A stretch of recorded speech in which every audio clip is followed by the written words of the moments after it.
ধনী হতে চাইলে আজই এই 5টি অভ্যাস ছাড়ুন। আপনি কি ধনী হতে চান, কিন্তু যতই চেষ্টা করেন টাকা আপনার হাতে থাকে না? আজ আমি এমন 5টি অভ্যাস বলবো যেগুলো আপনি আজই ছেড়ে দিলে আপনার লাইফ বদলে যেতে পারে। পয়েন্ট নাম্বার 1, লেজিনেস, অলসতা। আমরা অনেকে ভাবি কাল থেকে শুরু করব, কিন্তু সেই কাল আর আসে না। একটা প্রশ্ন, আপনি দিনে কত ঘন্টা মোবাইলে নষ্ট করেন? একটি স্টোরি শুনেন তাহলে।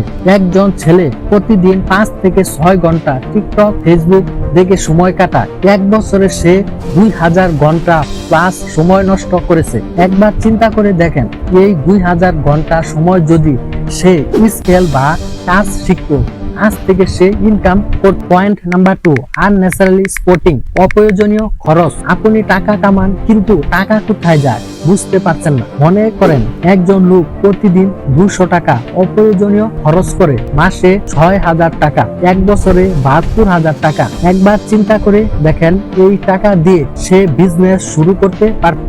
এখন প্রশ্ন হলো, আপনি কি এমন করেন?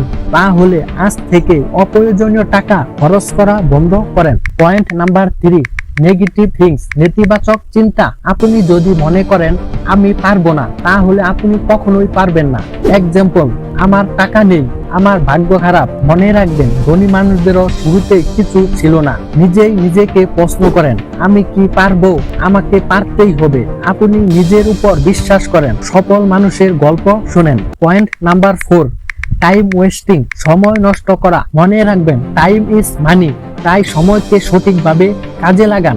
একজন মানুষ প্রতিদিন 3 ঘন্টা মুভি বা নাটক দেখে কাটায়, বছরে 1000 ঘন্টা প্লাস সময় নষ্ট।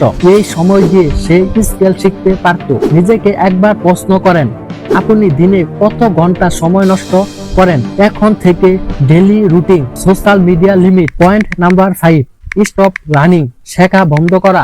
সবথেকে গুরুত্বপূর্ণ হলো শেখা বন্ধ না করা। ধনী মানুষ কখনোই শেখা বন্ধ করে না। সবথেকে বড় ভুল আমাদের নতুন স্কিল না শেখা, নিজেকে আপডেট না করা। মনে রাখবেন, যারা শিখে তারাই এগিয়ে যায়। এখন নিজেকে প্রশ্ন করেন, আপনি শেষ কবে নতুন কিছু শিখছেন? তাই আজকে থেকে প্রতিদিন 30 মিনিট করে অনলাইন স্কিল ডেভেলপ করেন।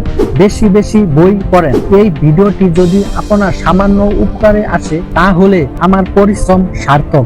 ভিডিওটি ভালো লাগলে লাইক করেন, সাবস্ক্রাইব করে পাশে থাকেন।